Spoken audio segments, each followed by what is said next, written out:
مینا کی طرف روانہ ہو جاتے ہیں۔ فرمایا وَاذْكُرُوهُ كَمَا هَدَاكُمْ، اس کو اسی طرح یاد کرو جیسے اس نے تمہیں ہدایت دی ہے، اور بلا شبہ اس سے پہلے تم یقیناً گمراہوں سے تھے۔ پھر اس جگہ سے واپس آؤ جہاں سے سب لوگ واپس آئیں، اور اللہ سے بخشش مانگو، بے شک اللہ بے حد بخشنے والا نہایت رحم کرنے والا ہے۔ عرفات کا میدان حرم کی حدود سے باہر ہے۔ دوران حج تمام لوگ وہاں جاتے، مگر قریش مزدلفہ سے آگے نہ جاتے کہ ہم حرم کے رہنے والے ہیں، تو اس آیت میں حکم ہوا کہ سب لوگوں کے ساتھ عرفات جانا اور ان کے ساتھ وہاں سے واپس آنا یہ ضروری ہے۔ فَإِذَا قَضَيْتُم مَّنَاسِكَكُمْ، پھر جب تم اپنے حج کے احکام پورے کر لو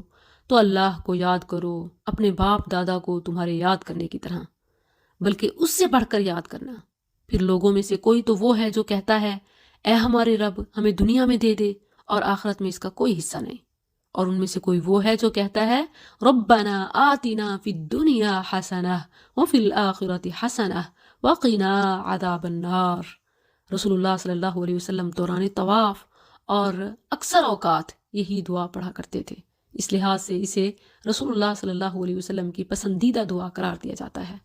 اور اس میں دنیا اور آخرت دونوں کا سوال ہے۔ اس سے معلوم ہوتا ہے کہ صرف آخرت یہ کوئی زہد اور تقوی نہیں ہے، اور اسی طرح آخرت کے ساتھ دنیا کا سوال بھی بہتر ہے، بلکہ دیکھا جائے تو وہ فی الآخرۃ حسنہ سے پہلے فی الدنیا حسنہ ہے۔ یہ ہے اسلام جو دنیا میں دین کے ساتھ زندگی گزارنا سکھاتا ہے، دنیا سے تعلق چھڑاتا نہیں ہے۔ دنیا کوئی شجر ممنوعہ نہیں ہے، ہر چیز اس میں حرام نہیں ہے، بلکہ حرام تو بہت ہی تھوڑے ہیں اور باقی سب حلال ہے۔ اولئک لہم نصیب مما کسبوا، یہ وہ لوگ ہیں جن کے لیے اس میں سے ایک حصہ ہے جو انہوں نے کمایا، اور اللہ بہت جلد حساب لینے والا ہے۔ اذکروا اللہ فی ایام معدودات، اور اللہ کو چند گنے ہوئے دنوں میں یاد کرو، مراد 11، 12، 13 ذی الحجہ ہیں، یعنی یوم النحر کے بعد 3 دن مینا میں قیام ہے اور ذکر الہی کی تلقین ہے۔ پھر جو 2 دنوں میں جلد چلا جائے، یعنی 3 کے بجائے 2 دنوں میں چلا جائے تو اس پر کوئی گناہ نہیں، اور جو تاخیر کرے یعنی 3 پورے کرے تو اس پر بھی کوئی گناہ نہیں، اس شخص کے لیے جو ڈرے، اور اللہ سے ڈرو اور جان لو کہ بے شک تم اسی کی طرف اکٹھے کیے جاؤ گے۔ وَمِنَ النَّاسِ مَن يُعْجِبُكَ، اور لوگوں میں سے بعض وہ ہے جس کی بات دنیا کی زندگی کے بارے میں تجھے اچھی لگتی ہے، اور وہ اللہ کو اس پر گواہ بناتا ہے جو اس کے دل میں ہے، حالانکہ وہ جھگڑے میں سخت جھگڑالو ہے۔ ان آیات کا سبب نزول اخنس بن شریق کو بیان کیا گیا ہے، مگر یہ آیت کے الفاظ عام ہیں، اور دیکھیں تو آج ہمیں اس کی مثالیں نظر آتی ہیں کہ بعض لوگوں کی دنیا ہمیں بہت اٹریکٹیو اور موسٹ حلال لگ رہی ہوتی ہے، اور وہ اس پر قسمیں اور وعدے بھی کر رہے ہوتے ہیں، تو ہر دعویٰ کرنے والا سچا نہیں ہوتا، معیار ہے۔ وَإِذَا تَوَلَّى سَعَىٰ فِي الْأَرْضِ، اور جب واپس جاتا ہے تو زمین میں دوڑ دھوپ کرتا ہے تاکہ اس میں فساد پھیلائے اور کھیتی اور نسل کو برباد کرے، اور اللہ فساد کو پسند نہیں کرتا۔ اور جب اس سے کہا جاتا ہے کہ اللہ سے ڈر، تو اس کی عزت اسے گناہ میں پکڑے رکھتی ہے، یعنی عزت آڑے آ جاتی ہے، سو اسے جہنم ہی کافی ہے، اور یقیناً وہ برا ٹھکانہ ہے۔ وَمِنَ النَّاسِ مَن يَشْرِي، اور لوگوں میں سے بعض وہ ہے جو اللہ کی رضامندی تلاش کرنے کے لیے اپنی جان بیچ دیتا ہے، اور اللہ ان بندوں پر بے حد نرمی کرنے والا ہے۔ اس آیت کا سبب نزول صہیب رضی اللہ عنہ کو قرار دیا گیا ہے، جو قریش کے روکنے پر سارا مال ان کے حوالے کر کے ہجرت کر گئے، مگر حقیقت یہ ہے کہ اس کا مفہوم اور الفاظ اس وقت تمام صحابہ کے لیے اور اب حقیقی مسلمانوں کے لیے عام ہے۔ اے لوگو جو ایمان لائے ہو، اسلام میں پورے داخل ہو جاؤ، اور شیطان کے قدموں کے پیچھے مت چلو، یقیناً وہ تمہارا کھلا دشمن ہے۔ پھر اگر اس کے بعد پھسل جاؤ کہ تمہارے پاس واضح دلیلیں آ چکی، تو جان لو کہ بے شک اللہ سب پر غالب کمال حکمت والا ہے۔ وہ اس کے سوا کس چیز کا انتظار کر رہے ہیں کہ ان کے پاس اللہ بادل کے سائبانوں میں آ جائے، اور فرشتے بھی، اور کام تمام کر دیا جائے، اور سب کام اللہ ہی کی طرف لوٹائے جاتے ہیں۔ بنی اسرائیل سے پوچھ، ہم نے انہیں کتنی واضح نشانیاں دی، اور جو شخص اللہ کی نعمت کو بدل دے اس کے بعد کہ اس کے پاس آ چکی ہو، تو یقیناً اللہ بہت سخت سزا والا ہے۔ ان لوگوں کے لیے جنہوں نے کفر کیا دنیا کی زندگی خوشنما بنا دی گئی ہے، اور وہ ان لوگوں سے مذاق کرتے ہیں جو ایمان لائے، حالانکہ جو لوگ ڈر گئے وہ قیامت کے دن ان سے اوپر ہوں گے، اور اللہ جسے چاہتا ہے بے حساب دیتا ہے۔ سب لوگ ایک ہی امت تھے، پھر اللہ نے نبی بھیجے خوشخبری دینے والے اور ڈرانے والے، اور اللہ نے ان کے ساتھ حق کے ساتھ کتاب اتاری تاکہ وہ لوگوں کے درمیان ان باتوں کا فیصلہ کریں جن میں انہوں نے اختلاف کیا تھا۔ اور اس میں اختلاف انہی لوگوں نے کیا جنہیں وہ دی گئی تھی، اس کے بعد کہ ان کے پاس واضح دلیلیں آ چکیں آپس کی ضد کی وجہ سے۔ پھر جو لوگ ایمان لائے، اللہ نے انہیں اپنے حکم سے حق میں سے اس بات کی ہدایت دی جس میں انہوں نے اختلاف کیا تھا، اور اللہ جسے چاہتا ہے سیدھے راستے کی طرف ہدایت دیتا ہے۔ اس آیت میں جو الفاظ فی مختلفوا اور ومختلف فیہ اور فہد اللہ الذین آمنوا، یعنی اختلافات تو ہوتے ہیں، پھر جو حق کا متلاشی ہوتا ہے اللہ اسے خود ہدایت دیتا ہے۔ رسول اللہ صلی اللہ علیہ وسلم اپنی رات کی دعاؤں میں یہی دعا مانگا کرتے تھے کہ اللہ اختلافی معاملات میں تو ہدایت نصیب فرما، اور یہ دعا آپ بطور استفتاح،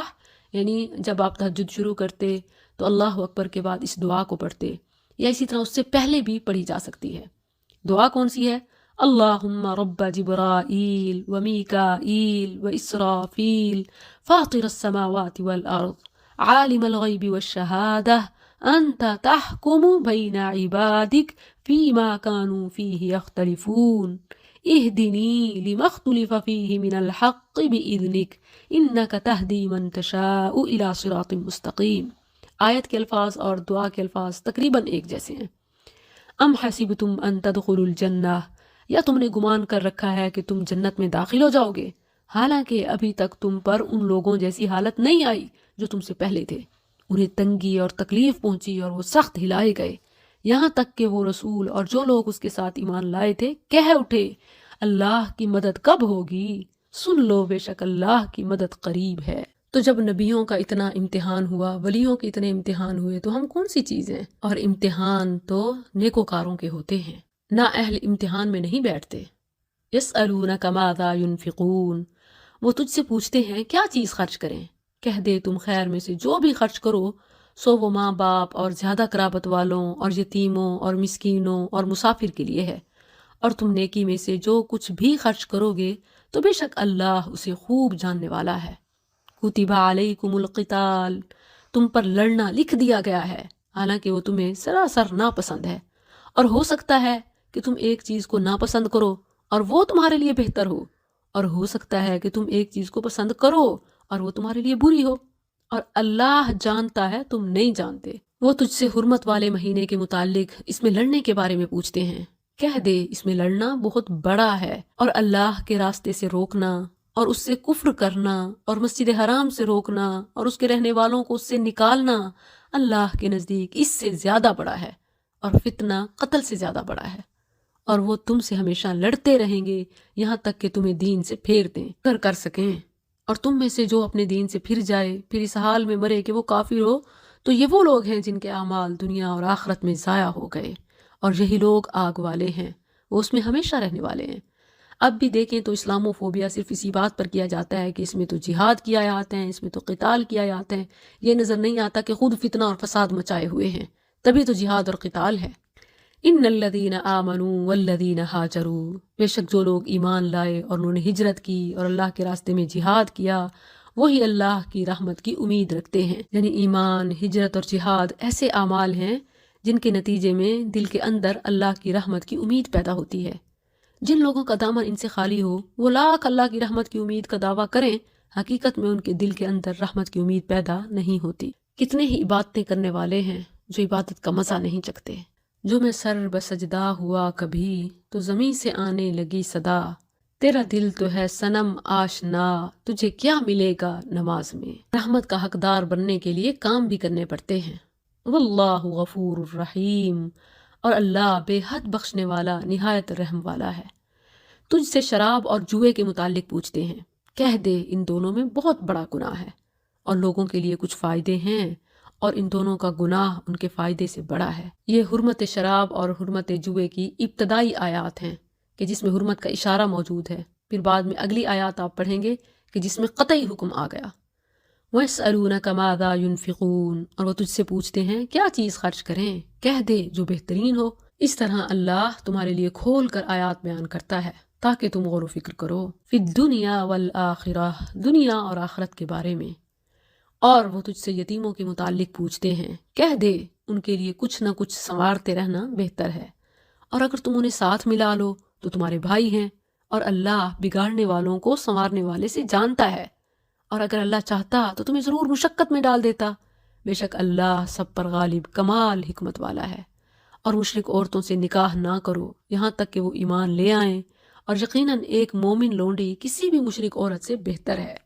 خواہ وہ تمہیں اچھی لگے۔ اور نہ اپنی عورتیں مشرک مردوں کے نکاح میں دو یہاں تک کہ وہ ایمان لے آئیں، اور یقیناً ایک مومن غلام کسی بھی مشرک مرد سے بہتر ہے، خواہ وہ تمہیں اچھا معلوم ہو۔ یہ لوگ آگ کی طرف بلاتے ہیں اور اللہ اپنے حکم سے جنت اور بخشش کی طرف بلاتا ہے، اور لوگوں کے لیے اپنی آیات کھول کر بیان کرتا ہے تاکہ وہ نصیحت حاصل کریں۔ اگرچہ اہل کتاب کی عورتوں سے نکاح کی اجازت ہے، مگر اس میں ایمان کا خطرہ اور کراہت بھی موجود ہے، کیونکہ بہرحال ان کا شرک بھی واضح ہے، کیونکہ وہ عقیدہ تثلیث اور عقیدہ ابن اللہ رکھتے ہیں۔ وَيَسْأَلُونَكَ عَنِ الْمَحِيضِ، اور وہ تجھ سے حیض کے متعلق پوچھتے ہیں، کہہ دے وہ ایک طرح کی گندگی ہے، سو حیض میں عورتوں سے علیحدہ رہو اور ان کے قریب نہ جاؤ یہاں تک کہ وہ پاک ہو جائیں، پھر جب وہ غسل کر لیں تو ان کے پاس آؤ جہاں سے تمہیں اللہ نے حکم دیا ہے۔ یہ مسئلہ صرف انسان ہی نہیں، ہر حیوان بھی جانتا ہے، مگر کچھ انسان اس کے خلاف میدان میں آ گئے ہیں۔ بے شک اللہ ان سے محبت کرتا ہے جو بہت توبہ کرنے والے ہیں، اور ان سے محبت کرتا ہے جو بہت پاک رہنے والے ہیں۔ نساؤکم حرث لکم، تمہاری عورتیں تمہارے لیے کھیتی ہیں،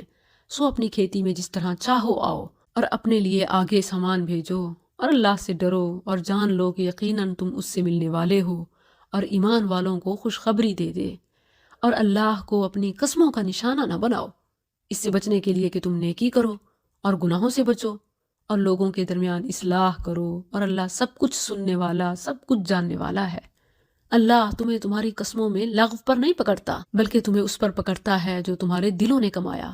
اور اللہ بے حد بخشنے والا نہایت بردبار ہے۔ ان لوگوں کے لیے جو اپنی عورتوں سے قسم کھا لیتے ہیں، یہ ایلا کہلاتا ہے، 4 مہینے انتظار کرنا ہے، یعنی یہ میکسیمم ہے، پھر اگر وہ رجوع کر لیں تو بے شک اللہ بے حد بخشنے والا نہایت رحم کرنے والا ہے،